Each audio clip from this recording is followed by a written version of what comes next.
میں نے کہا وہ لا کے گھر میں ڈال دو, انڈے بچے پیدا ہوں گے, اس کو لے جا کے مارکیٹ میں بولو نا بیچ دو. سمجھتا ہے؟ تو میں نے کہا اب اپنا تجربہ شیئر کیا کہ میں نے بڑے بڑے غریبوں کو کروڑ پتی ہوتے ہوئے اس کاروبار میں دیکھا ہے. بڑے بڑے غریبوں کو دیکھا ہے کہ جنہوں نے محنت سے یہ کام کیا نا, بہت پیسہ کما لیا انہوں نے, لیکن اس میں لاس بھی بہت ہے. تو وہ پرندہ نہ خریدو جس میں لاس کا چانس ہو. سمجھتا ہے کہ نہیں سمجھتا؟ یہ جو پرندے آتے ہیں نا, یہ کیا نام ہے, چکس جو آتی ہیں, بلیک چک اور وائٹ چک آیا کرتی تھی ایک, یاد ہوگا اس کی قیمتیں آسمانوں پہ پہنچی ہوئی تھی. میں نے نہیں خریدی تھی اس دور میں بھی, میں نے اپنے گھر میں پرندے لے کے ڈالے ہوئے تھے, برڈز, بزنس کی نیت سے. وہ سستے والے پرندے ڈالے ہوئے تھے, بہت زیادہ پیدا ہوتے تھے. تو اس وقت میں آزاد گھوم سکتا تھا, میں خود جا کے یہ کام کرتا تھا, اتوار بازار جا کے کسی کو بھی پہنا کے آ گیا. تو میرے پان گٹکے کا خرچہ نکل آتا تھا اس سے. میں وہ پان کھاتا نہیں نا, گٹکا کھاتا ہوں. پان گٹکے کا مطلب میرے جتنے دائیں بائیں, اس وقت میری 3 تھیں معذرت کے ساتھ, تو میرے پان گٹکے کا خرچہ اس سے بولو نا نکل آتا تھا. ہمارے دوست نے کیا, مفتی صاحب یہ کیا کر رہے ہو یار, یہ آپ سستے والے چکس لیے بھی, آپ نے بلیک چک اور وائٹ چک لو. اس سے یہ ہوگا کہ ایک جوڑا 5-6 ہزار کا بکے گا, اور جب 100 بیچیں گے تو 5,000 کو 100 سے آپ ضرب دیں تو دیکھو فلاں نے گاڑی خرید لی, فلاں نے. میں نے کہا بھائی یہ مصنوعی چیز ہے. تو انہوں نے کیا کیا, کئی لاکھ روپے کا سیٹ اپ ڈالا, بلیک چک اور وائٹ چک کے انڈے بچے دے دنا دن ایک دم گئے, اتنا پیسہ آنا شروع ہوا. اس کے بعد بلیک چک اور وائٹ چک کی قیمتیں دھڑام سے جب نیچے آئی ہیں تو وہ بھی دھڑام سے کنویں میں چلے گئے, نیچے بھی نہیں. سمجھ میں آ رہا ہے کہ نہیں آ رہا ہے بات؟ نہیں آ رہی میرا خیال ہے.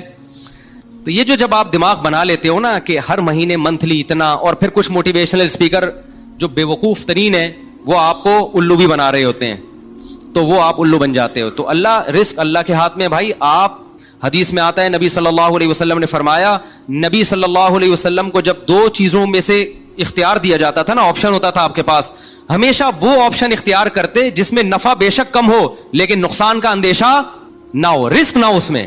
ہمارا نوجوان رسک لے کے پیسے نوٹ چھاپنے کی کوشش کرتا ہے. سمجھتے ہو کہ نہیں سمجھتے ہو؟ تو میں نے دیکھا ہے جو زیادہ کاروبار کی باتیں کرتے ہیں نا, وہ کاروبار کرتے نہیں ہیں, اور جو کرتے ہیں وہ باتیں نہیں کرتے, وہ مارکیٹ میں جا کے بیٹھ جاتے ہیں. میں نے ایسے ایسے لوگوں کو دیکھا ہے, تھوڑے تھوڑے پیسوں پہ انہوں نے بزنس کیا اور اللہ نے کروڑ پتی بنا دیا. اچھا وہ 2 لونڈے آئے تھے کراچی کے, وہ یہ بھی پوچھ رہے تھے, مجھ صاحب ہم بڑی انویسٹمنٹ کے لیے ادھار لینا چاہتے ہیں کسی سے, تو ہم چاہتے ہیں کہ ادھار. میں نے کہا یہ حماقت کبھی نہ کرنا, جتنے پیسے تمہاری جیب میں ہے اس سے شروع کرو, ادھار کبھی بھی بولو مت لو, ورنہ یہ ہوگا کہ ایک نئی ٹینشن کھڑی ہو جائے گی. اپنے پیسوں سے جو کام ہوتا ہے وہ محنت کے ساتھ ہوتا ہے, دوسروں کے پیسوں سے جو کام ہوتا ہے میرے بھائی اس میں فری پھوکٹ کے پیسے ملتے ہیں, اس میں کام نہیں ہوتا. جب اپنے پیسوں سے ہوگا نا کہ یہ میرے گٹکے کے پیسے تھے, آج میں گٹکا بچا کے نہیں کھا رہا, گٹکا تڑپ رہی ہے جان, وہ جب انویسٹ کرے گا تو 100 دفعہ سوچے گا, ایسا نہ ہو کہ کل یہ گٹکا بھی جائے, اس سے بھی جاؤں میں. ہمارے نبی صلی اللہ علیہ وسلم نے کیا فرمایا, ایک صحابی آئے, دیکھو یہ ہے بزنس, ایک صحابی آئے بھیک مانگنے کے لیے. آپ نے فرمایا کہ تمہارے پاس کاروبار کے لیے کچھ بھی نہیں ہے, کچھ بھی نہیں تھا ان کے پاس. یہ جو میں نے اس بندے 2 لونڈے لپاڑوں کو مشورہ دیا یہ اسی حدیث سے اخذ ہے. تو آپ نے فرمایا, نبی صلی اللہ علیہ وسلم نے, جو کچھ گھر میں لے آؤ. آپ نے یہ تھوڑی فرمایا کہ ایسا کرو, بزنس کے لیے انویسٹمنٹ چاہیے, انویسٹمنٹ کے لیے پیسہ چاہیے, پیسے کے لیے وسیم بھائی چاہیے جو تمہیں ادھار دے دیں.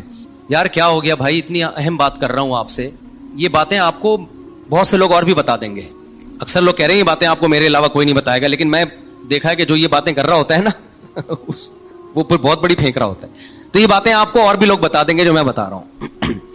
بعض ڈاکٹر کہہ رہے ہوتے ہیں نا یہ بات آپ کو کوئی نہیں بتائے گا میرے علاوہ, بعض مذہبی اسکالر کہہ رہے ہوتے ہیں میرے علاوہ یہ کوئی نہیں بتائے گا. میں کہتا ہوں میرے علاوہ اور بھی بہت سے لوگ آپ کو انشاءاللہ بتا دیں گے. تو ہمارے نبی کے پاس ایک صحابی آئے بھیک مانگنے کے لیے. آپ نے فرمایا گھر میں کچھ ہے تو لے آؤ. ان کا تو دماغ بھی نہیں ہوگا اس طرف. وہ ایک برتن تھا, پلیٹ کو جس ٹائپ کی چیز اٹھا کے لے آئے. اس سے بزنس کا آغاز ہو رہا ہے. اس سے کیا ہو رہا ہے بولو, بزنس.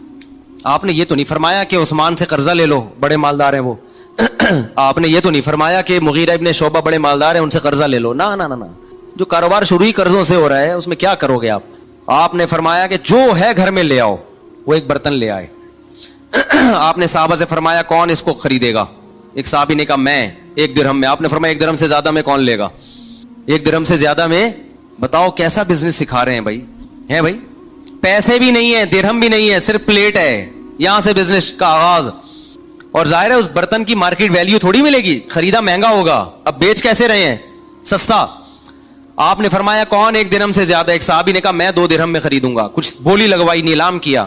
تو وہ بیچ کے ان کو 2 درہم پکڑائے اور فرمایا جاؤ کلہاڑی اور لکڑی لے کر آؤ. وہ صحابی گئے, دستہ خریدا کلہاڑی کا اور ایک لکڑی. آپ صلی اللہ علیہ وسلم نے اپنے دستے مبارک سے اس لکڑی کو کہاں لگایا؟ کلہاڑی میں, اور فرمایا جاؤ لکڑیاں کاٹو جنگل میں اور بیچو مدینہ میں آ کے. وہ گئے, لکڑیاں کاٹی اور مدینہ میں بیچے, تجارت کی اور 4 درہم کے مالک بن گئے. دوبارہ برتن بھی خرید لیا اور اضافی بچت کتنی ہو گئی؟ 2. نہیں آئی بات سمجھ؟ یہ موٹیویشنل اسپیکر آپ کو یوٹیوب پہ نظر, یہ موٹیویشنل اسپیکنگ آپ کو یوٹیوب پہ نظر نہیں آئے گی. بات ہی 2 کروڑ 3 کروڑ سے شروع کرتے ہیں. ہر مہینے 1 لاکھ کمائیے, وہیں سے ڈپریشن میں جاتا ہے آدمی. کچھ نہیں کماؤ بھائی, ہر مہینے جتنا کما سکتے ہو کماؤ, جتنا اللہ دینا ہوگا اللہ دے دے گا. لیکن اللہ نے کہا جو محنت کرے گا رزق میں اور اللہ سے برکت مانگا کرو, پیسہ نہیں مانگا کرو. 1 کروڑ جو بے برکتی والا ہو اس میں انسان رو رہا ہوتا ہے, اور جو کینو مالٹے کی ٹھیلا جو وہ غریب لگا رہا تھا اس میں برکت ہے, تو اس مالٹے کے ٹھیلوں میں کیا ہوتا ہے؟ خوش ہوتا ہے وہ. تو یہ جو پیسہ کمانے کا طریقہ تمہیں سکھا رہے ہیں نا, یہ تمہیں ڈپریشن کا مریض بنا رہے ہیں میرے بھائی, ڈپریشن کا مریض بنا رہے ہیں. ان کے پاس جیسے وہ نجومی بیچ رہا ہوتا ہے نا, منجن نجومیوں کو دیکھا ہے نا بیٹھے ہوتے ہیں, وہ تمہیں الو کیوں بنا رہا ہے؟ اس کے پاس خود بیچارے کا پیسہ نہیں ہے, وہ خود پیسہ نہیں کما سکتا, وہ تمہیں الو بنا کے. روحانی عامل دیکھ لو یار, جب نجومی کے بجائے روحانی عاملوں کی ہمارے پاس مثال ہے تو ہم کسی اور کی مثال. روحانی عامل تمہارے مسائل کیسے حل کرے گا؟ وہ تو خود دکان کھول کے اس لیے بیٹھا ہے کہ غربت کا ستایا ہوا, اس کے اپنے مسائل حل نہیں ہو رہے, اس نے کہا چلو روحانی ٹوبی ڈرامے شروع کرو اور نوٹ چھاپو. تو آپ کے پاس اگر پیسہ نہیں آ رہا, روحانی عامل سے تعویذ مت لو, آپ خود روحانی عامل بن کے لوگوں کو تعویذ دینا شروع کر دو, پیسہ بھاگے گا آپ کی طرف. سمجھتے ہو؟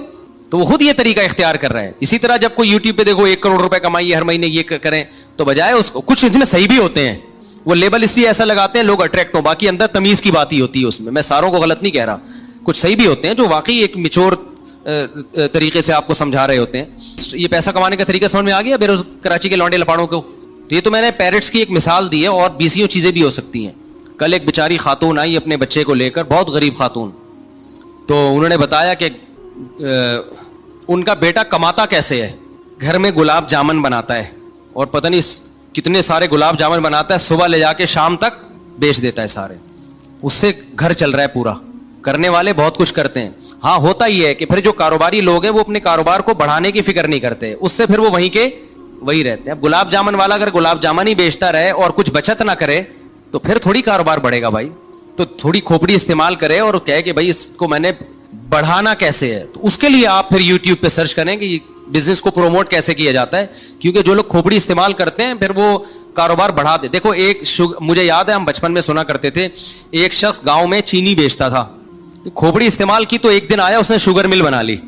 کھوپڑی استعمال نہ کرتا, چینی بیچتا رہتا, آتے رہتے پیسے کھاتا رہتا, اڑاتا رہتا, تو آج وہ وہیں چینی ہی بیچ رہا ہوتا, اور تھوڑے دن میں نہیں بیچ رہا ہوتا, وہ لوگ کہیں اور سے لے لیتے. تو خیر, شیطان کیا کرتا ہے میرے بھائی؟ شیطان اسٹرگل کرتا ہے, محنت کرتا ہے, انسان کو برباد کرنے کی کوشش کرتا ہے. تو سوال پیدا ہوتا ہے شیطان کو اتنی محنت پہ موٹیویشن کہاں سے مل رہی ہے؟ ہمیں تو موٹیویشن ملتی ہے کسی کا خوف ہوتا ہے یا کوئی لالچ, اس لالچ یا خوف سے ہم کام کرتے ہیں. شیطان کو تو خوف جہنم کا ہے, اس سے وہ ڈرتا نہیں ہے, وہ جانے پر ایگری ہو چکا ہے. جہنم کا خوف تھا نا جو شیطان کو اس کام سے روکتا, یا شیطان یہ کر کے جنت میں چلا جائے گا. تو کہاں سے موٹیویشن مل رہی ہے؟ شیطان کو موٹیویشن مل رہی ہے حسد اور جیلسی سے. شیطان کو اس سے غرض نہیں ہے کہ میں کہاں جاؤں گا, شیطان یہ چاہتا ہے کہ یہ انسان جنت میں نہ جائے. یہ میرے بعد میں دنیا میں آیا ہے, مٹی سے بنایا گیا ہے, اس کو مجھ سے زیادہ پروٹوکول کیوں مل رہا ہے؟ اس بیس پہ شیطان نے کہا میں جنت میں جاؤں نہ جاؤں, میں بھلے جہنم میں جاؤں, میں مروں گا لیکن اس کو بھی مرواؤں گا میں. پتا چلا کہ حسد جیلسی اتنی خطرناک بیماری ہے کہ اگر آپ نے اس کا علاج نہ کیا تو اس سے پاورفل موٹیویشن, اس سے زیادہ پاورفل کوئی موٹیویشن ہو ہی نہیں سکتی. ایسے ایسے کام کرا دے گی آپ کو. اور یہ آج بھی ہے, آپ کو جب کسی سے, یہ مذہبی اسکالرز میں بھی ہوتی ہے, یہ ڈاکٹروں میں بھی ہوتی ہے, یہ مولاناؤں میں بھی ہوتی ہے, یہ مفتیوں میں بھی ہوتی ہے, یہ اماموں میں بھی ہوتی ہے, یہ غریبوں میں بھی ہوتی ہے, یہ مالداروں میں بھی ہوتی ہے, یہ ہر طبقے میں ہے. جیلسی, حسد کہ وہ مجھ سے آگے کیوں نکل گیا. سمجھتے ہو کہ نہیں سمجھتے؟ وہیں سے انسان مخالفت پہ ٹھان لیتا ہے, پھر حق اور باطل نہیں دیکھتا, بس یہ دیکھتا ہے سامنے والے کو نیچا کیسے گرانا ہے میں نے. سمجھتے ہو کہ نہیں سمجھتے؟ تو بھائی ہم دوسرے کے دل میں جو آپ کے خلاف حسد ہے وہ تو ختم, اس کے بھی کچھ ٹوٹکے ہیں, نسخے ہیں, وہ تو ختم بہت مشکل ہے. آپ کم از کم اپنے دل میں دوسرے کے لیے حسد نہ رکھو, ورنہ آپ کا نقصان ہے. شیطان نے ہم سے حسد کر کے ہمارا تو بیڑا غرق کیا, اپنا زیادہ کیا ہے, کیونکہ ہم میں پھر بھی چانس ہے بچ جائیں, جہنم میں نہ جائیں, ہم چانس ہے شیطان کے شر سے نکل جائیں, یا شیطان ہم سے گناہ کروا دے, ہم توبہ کر کے معاف کروا لیں, یہ چانسز ہیں. شیطان کے پاس یہ آپشن نہیں ہے, وہ پکا جہنمی ہے. تو حسد کرنے والا اپنا جتنا نقصان کرتا ہے وہ زیادہ ہے, دوسرے کا جو نقصان کرتا ہے وہ کم ہے. تو کیوں جل رہے ہو بھائی؟ کسی کی ترقی دیکھ کے, آپ کا دوست فلاں آگے نکل گیا, اس نے زیادہ پیسے کمانا شروع کر دیے, وہ یہ ہو گیا وہ ہو گیا, مذہبی اسکالرز میں حسد کے اس کے ویورز اتنے زیادہ ہو گئے, اس کے سبسکرائبر اتنے زیادہ ہو گئے, اس کے واچنگ ٹائم اتنا زیادہ ہو گیا. یہ مذہبی لوگوں میں چل رہا ہوتا ہے. تو فائدہ ہی نقصان ہے. تبھی تو ایک دوسرے مناظروں میں ہم نے دیکھا, یوٹیوب پہ مناظرے پڑے ہوئے ہیں, دوسرے کو نیچا دکھانے کے لیے ہر آدمی جھوٹ بول رہا ہوتا ہے. دوسرے کو نیچا دکھانے کے لیے کیا چل رہا ہوتا ہے؟ جھوٹ. خدا سے ڈر نہیں رہے ہوتے بھائی. دونوں ہر فریق میں ہے یہ. تو حسد ختم کرنا بہت زیادہ ضروری ہے. تو میں جو بیان لے کے چلا تھا نا وہ حسد پہ نہیں تھا, وہ جو بیان میں لے کے چلا تھا نا وہ کیا تھا یار, شروع میں جو میں نے آیتیں پڑھی تھی, بس میں 2 منٹ میں سمیٹتا ہوں اس کو. ہاں, میں اصل جو بیان لے کے چلا تھا نا وہ یہ لے کے چلا تھا کہ اسلام میں مکمل داخل ہو جاؤ. تو مکمل داخلے سے روکتا کون ہے؟ شیطان. جو میں اصل بیان لے کے چلا تھا وہ یہ تھا کہ اسلام میں مکمل داخل ہو جاؤ تو شیطان غیر مسلم کو اسلام لانے سے روکتا ہے. جو لوگ اسلام میں داخل ہو چکے ہیں ان کو آخری دم تک مکمل اسلام میں داخلے سے روکتا ہے, اور جو مکمل اسلام میں داخل ہو چکے ہیں ان کو شیطان کوشش کرتا ہے کہ ان کو ریورس کرے وہ کسی بھی طریقے سے. تو وہ شیطان کی کاروائیاں کس کس طریقے سے ہوتی ہیں اور آج کیسے کیسے شیطان کر رہا ہے کام, وہ میں انشاءاللہ پھر اگلے بیان میں آپ کے سامنے رپورٹ پیش کروں گا میں, اور آپ کو انشاءاللہ اس سے بہت فائدہ ہوگا کہ پہلے تو شیطان غیر مسلم کو کوشش کرتا ہے اسلام میں داخل نہ, اس کے لیے شیطان کیا کیا طریقے استعمال کر رہا ہے, غیر مسلموں کو کیسے الو بنا رہا ہے وہ. پھر جو مسلمان ہو چکے ہیں ان کے ایمان پہ کہاں کہاں سے ڈاکے مارتا ہے, کیسے کیسے ان کو روکتا ہے, کیسے کیسے ورغلاتا ہے. پھر جس کے بارے میں شیطان کو یقین ہو گیا نا کہ یہ اسلام سے ہٹنے والا نہیں ہے, تو شیطان پتہ ہے کیا کرتا ہے, غیر اسلام کو اسلام بنا کے پیش کر دیتا ہے. جو چیز اسلام نہیں ہے اس کو کیا شو کرتا ہے, یہ اسلام ہے, لہذا اللہ کی محبت میں انسان اس سے چمٹتا ہے, اللہ کی محبت میں انسان اس سے. اب آپ بتاؤ سیالکوٹ کا جو حادثہ ہوا تھا کہ جن لوگوں نے اس کو قتل کر دیا اسٹیکر پھاڑنے پر ایک غیر مسلم کو, کیا یہ قتل اسلام میں حلال تھا؟ بولو نا. لیکن قتل کرنے والوں نے عشق مصطفیٰ کا لیبل لگا کے قتل کیا ہے.